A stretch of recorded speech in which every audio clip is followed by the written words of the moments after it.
appreciate all three of you being here this evening. If you guys would like to return to your seats in the audience. And next we're going to call up those running for the Common Pleas Court General Division. The names that are going to appear on your ballot include John M. Ickes, Jeremy Ray, Beth A. Tischler, and Kimberly Anko. Those that are present, we'd like to call you down to the stage now. Just like we've done, you guys are going to have 3 minutes to give an opening remark, and I'll give you a 30-second warning throughout. And John, we'd like to invite you up first.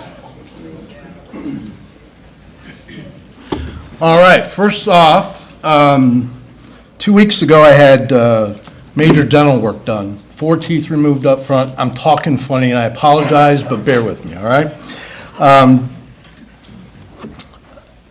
Lifelong resident of Fremont, Ohio, born and raised here. I attended school at Stamm Elementary School. That segued to Riley School, which some of you may remember. We had a couple years where we went to Riley, then the junior high school, and then ultimately at Fremont Ross. I'm sad to say that all of those schools, with the exception of Riley, are now torn down. And it's kind of a weird thing, but it's an experience that I know a lot of people from Fremont have had. Why is it important that I believe that born and raised in Fremont for a judge spot? I think it's important for all elected officials to be representative of their community, but I think judges are vitally important that they are from the area in which they are judging. The reason is that we have shared experiences, we have collective memories and a collective upbringing that we all have when we're raised in the community. That may be different in different cities, but I find that in our local community, we really have a collective way of thinking. And that's very important when you talk about fair and impartial decisions from the bench, because you don't want someone who hasn't been brought up in an area making decisions about how things should go in a particular case. A couple of things. When I've been judged for, it'll be 6 years and 2 months. But for 32 years prior to that, I practiced law, or I have 32 years of total legal experience. I was a practicing attorney in Fremont. When I took over as judge, there was the civil docket in particular was way behind. And I took steps to resurrect and bring it up to speed. In fact, ultimately in 2004, I was invited by the Supreme Court of Ohio to lead roundtable discussions on best practices in civil cases. You may wonder, why is that important? Well, civil cases being up to date, when you have businesses that want to do business in our community, they want to know their contracts will be enforced. They want to know that leases will be upheld. They want to know that if banks want to pursue foreclosures, they'll be able to do that. So awful proud of that. The other thing, we've recently engaged to resurrect our mock trial program. And that's, my staff and I have been working on that. We were scheduled last Friday to start with the elementary school kids. We had a fog delay, which created that they couldn't come. So in a couple weeks, we have the high school students. It's very exciting. The high school government teacher is very excited. And we want to resurrect that program so that the kids are back experiencing some of the trials, some of the courtroom stuff. Thank you.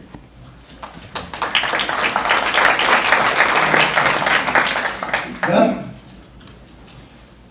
You're next.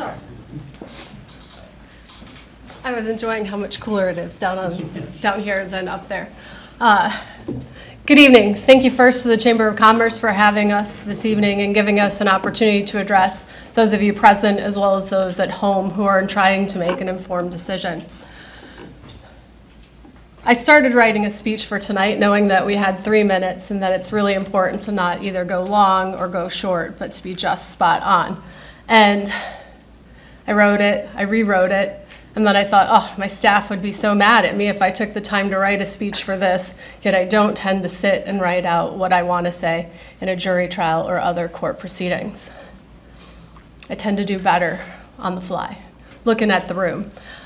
So I start with, I'm Beth Tischler, your current Sonnesky County prosecutor. I was appointed to that position in February of 2020. I was elected in that Republican primary that year in that COVID primary, so it wasn't quite when it was supposed to be. But I was then unopposed that November, so I was elected November of 20 to be your first prosecuting attorney, your first female prosecuting attorney in this county. I was reelected, so this is my second term in office. As your Sandusky County prosecutor, I've worked hard to restore the balance, trust, and integrity in that office. I took over for Tim Braun, who Judge Ray removed, I think on December 31st of 2019, creating that vacancy. He'd made a mess in the office, destroyed relationship, destroyed public trust, and created quite a situation. My team, and I call them that, my team, as they are all there every day working to do what our office is there to do. Prosecute cases, represent our fellow elected officials, represent all the townships, represent the trustees, the boards, the commissions, the airport, the land bank, budget commission, you name it. I represent all of my fellow elected officials in my capacity. The primary focus that most people read about in the paper, though, is the criminal prosecutions, and that team, as well as the drug task force, are operated out of my office. With the office, there's a lot of power that I could have. When I was elected, that was part of the problem, that Mr. Braun felt that his power was infinite. 30 seconds. I have brought balance back to that office. We use that power appropriately. We use the elected authority of our office to do what we're supposed to do, not because we can, not because we're messing with someone. We don't take that approach. Our approach is to uphold the law, to apply the law, and to prosecute individuals who deserve to be prosecuted. I'm on the May 5th Republican primary ballot. I was elected as your Republican prosecutor, and I ask for your support to be your Republican choice for judge of Common Pleas Court. Thank you. Jeremiah?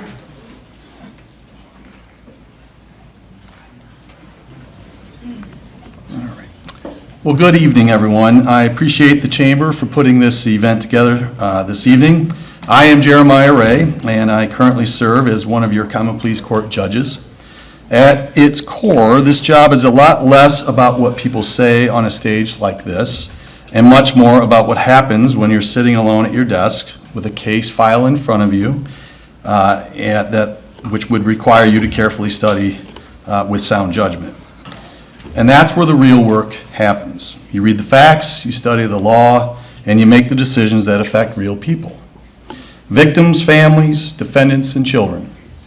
Most of the time, no one sees that part of the job, but it is the most important part of that job. Because in that moment, politics has no place. Endorsements have no place. What matters is preparation, ethics, impartiality, and judgment.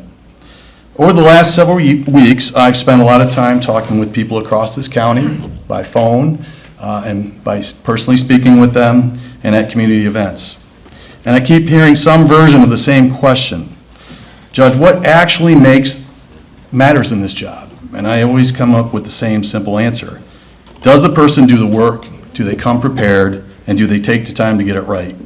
Because when they don't, it doesn't just disappear. It can show up later in reversals, delays, unnecessary expenses, and real consequences for real people. And that's how I've approached this office.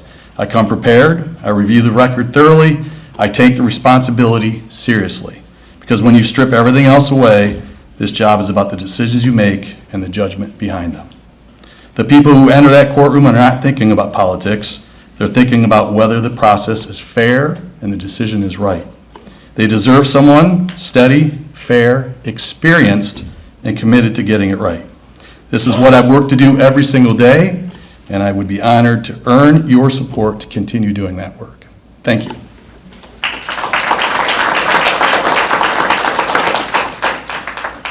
Kimberly?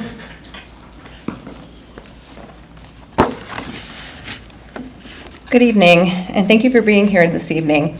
I'd also like to begin with thanking the Sandusky County Chamber of Commerce for the opportunity to be here this evening, and for your continued commitment to supporting our local community. My name is Kimberly Onko, and I'm a candidate for judge for Sandusky County Common Pleas Court. I will not be on the May ballot, however, I will be on the November ballot as I'm running as an independent.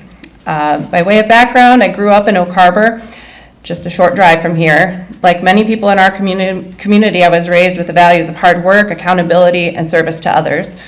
Those values have guided me every step of my journey into this legal profession that I am in, and they bring me here today. My introduction into law began as an intern for Judge Burnett in Erie County. That experience gave me an early and meaningful look into what it means to serve on the bench. Not to just apply the law, but to do so with fairness, patience, and integrity. It showed me that a judge's role is not about power, but about responsibility. More than 20 years ago, I then began working for a local attorney. From the very beginning, I built my career here serving the people of Sandusky County, understanding their concerns and working through their real-life issues that come before our courts every day. While working full-time, I earned my undergrad from Bowling Green State University, and later I went to law school and obtained my law degree from the University of Toledo. That path required discipline and perseverance, and that reflects in my commitment to reaching my goals and serving others through the law. I later opened my own office here in Fremont, where I practiced for several years. Running the practice gave me firsthand experience with a wide range of different types of cases that come to the Common Pleas Court, including civil matters, criminal matters, family issues, and complexities that individuals and businesses face daily. It also gave me a deeper understanding of the importance of being accessible, prepared, and fair. For the last 3 years, I've worked as a magistrate in Sandusky County Common Pleas Court. In that role, I have presided over hearings, reviewed evidence, applied the law, and I've issued decisions that have directly impacted people's lives. I've worked to ensure that every person who enters the courtroom is heard, respected, and treated fairly. All of these experience, my upbringing, my education, my years of private practice, and my service as a magistrate have prepared me for the role of judge. I understand the law, and I understand this community. I understand the responsibility that comes with this position. I'm running as an independent candidate as I firmly believe that politics do not belong on the bench. A courtroom is not a place for partisanship. It is a place for fairness, impartiality, and justice. Decisions should be guided by the law and facts, not by political affiliation. This campaign is about service, not politics. I would be honored if I could earn your support and your vote in November. Thank you.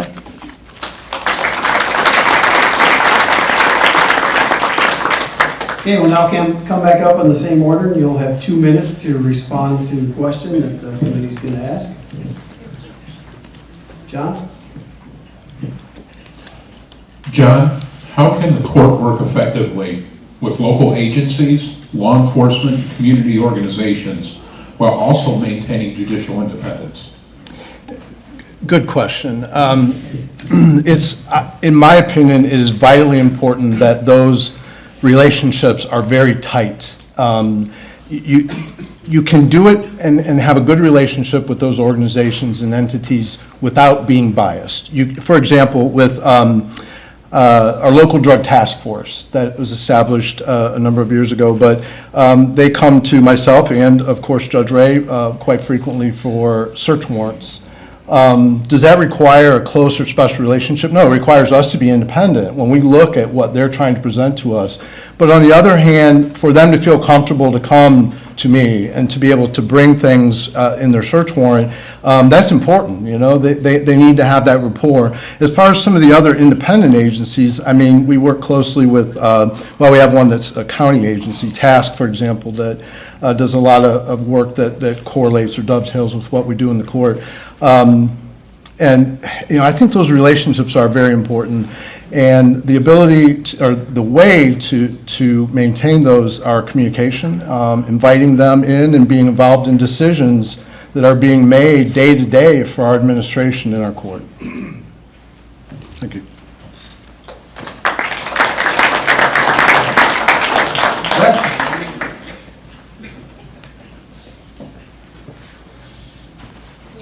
Beth, courts face growing caseloads and delays. What strategies would you use to ensure timely, efficient case resolution while maintaining fairness? That's a great question. As the prosecutor, our office handles a great deal of the cases that are on the court's docket. And there are a lot of ways in which all of us can work cooperatively to make sure that those cases are handled efficiently and effectively without compromising the integrity of the system or anybody's rights within that process. The difficulty is that a lot of outside agencies also, such as defense attorneys, civil attorneys, witness availability, bog down those processes and can cause unnecessary delays. But the role of the court in those is that to have rules, regulations, our court has local rules which prescribe the manner in which cases are to be handled. Our Supreme Court also has guidelines in which they are very, very particular about how cases are handled within a timely manner. And they're very quick to point out what's on your Supreme Court report that's not timely. So the best thing to do is to make sure that you have good working relationships with those that are in the system, that understand your expectations as a court, how things are going to be docketed, how they're going to be set, and make sure that decisions are made in a timely manner. Thank you.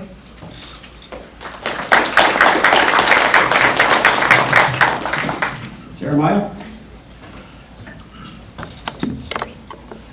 Jeremiah, what steps can the court take to improve access to justice for individuals and small businesses who may lack resources for legal representation? Well, that's a good question. I think every question has been good. What we have right now, access is a difficult thing. We're kind of a little behind the ball, the 8 ball, so to speak, when we are speaking of how modern we are with our court and our clerk's office. But there is a process that's put in place right now. It's promulgated by the Supreme Court, and we have a requirement to ensure that all filings can be done electronically. And what that means is, right now, we just have paper files, okay? And so it's very difficult. If someone wants to have a question answered about a particular case, what they have to do is come down to the courthouse, go to the clerk's office, pull the file, and actually get a photocopy of it. Well, that's, most courts around the state, it isn't that way. You can get the access to those documents online. And so we're in the process of doing that. The other part of that question, I think, that matters is we oftentimes get people that don't have the resources to hire an attorney if they're in a pickle. We try to advise them accordingly. We have a local bar association for which I'm currently the president. It kind of rotates from year to year. But we do work together as a team, most of the local lawyers that are part of that bar association to handle cases and try to refer people when we feel that might be a good fit for that particular individual. Thank you.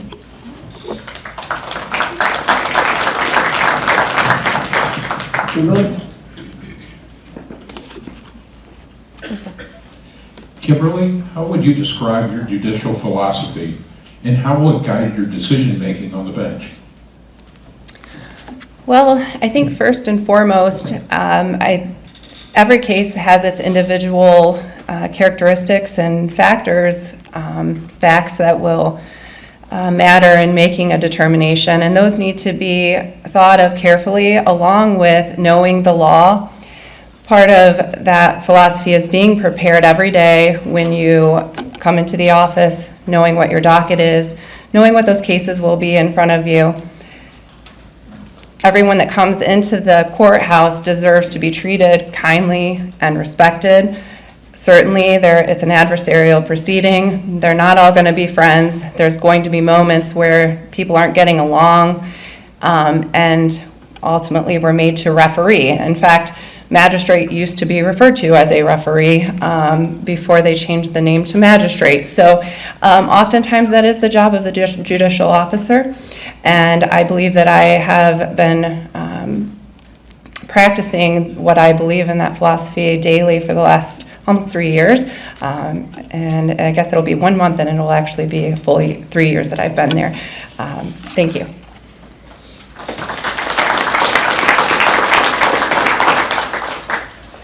Okay, you'll now receive 1 minute to give your closing remarks, and we'll go back to the top of the order with John. All right, thank you, Chamber, for the invite. Appreciate that and everyone's attendance tonight.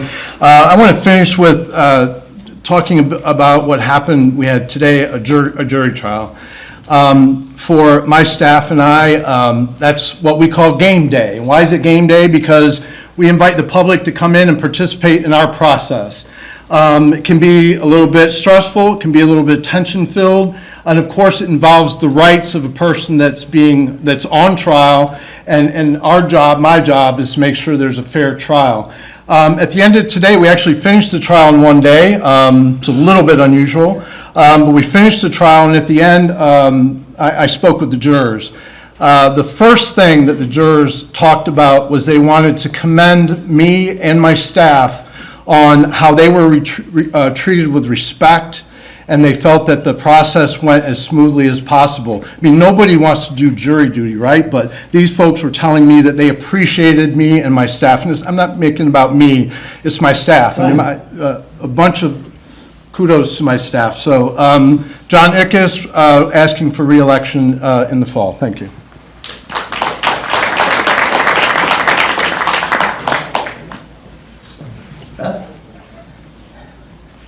1 minute goes fast, so I will try to talk faster this time. As you said, I am Beth Tischler, your current Sandusky County prosecutor, lifelong resident of Sandusky County. I have a daughter who's 18, and day after her birthday, she sat on the couch and registered to vote. And last event she came to, and she critiqued all of us and our presentations, and she kind of mentioned things that she felt were important and valuable as a new voter. You know, I think her comment to me was something along the lines of, you can find out about my family and my education if you Google me, or according to them, chat GPT that stuff. So if you want to learn more about me, you can chat GPT me. But I am here as your Republican candidate. We are on the Republican primary ballot. I would ask for your support on May 5th. As some of the others mentioned, the most important thing is to get out and vote. As we've done, I'm sure we're all out there, going door to door, doing what we need to do to try to interact with voters. So get out and vote. Thank you. Jeremiah? All right, well, once again, thank you for this event. I really don't have a whole lot more to say, other than I do have the experience. I've been on the bench 7.5 years. I've heard a lot tonight about what happens in the prosecutor's office. Maybe that's something that you should consider when you do go to the poll, because experience truly does matter. I was a lawyer for roughly 20 years before I took the bench. Actually, I think it was 16. I've been on the bench 7.5. And at that time, I handled almost every case that comes before the court on a regular basis. And that matters, because I have those connections. I have that so-called expertise, and I think you need to keep that in mind when you get to the polls on May 5th. Thank you. Have a great evening. Kimberly? Thank you again to the Chamber for having us here this evening, and thank you for everyone that's taken your time and submitted questions this evening as well. This campaign really comes down to something simple: service. I'm running because I believe our community deserves a judge who's focused, fair, and fully committed to the responsibilities of the courtroom. My experience growing up in this area, practicing law in this community, and serving as a magistrate have prepared me to step into the role on day one. I understand the law, I understand the people of this county, and I understand the importance of getting it right.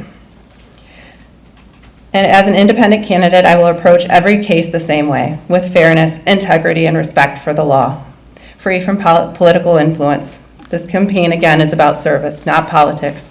I'd be honored to earn your support and your vote in November. Thank you.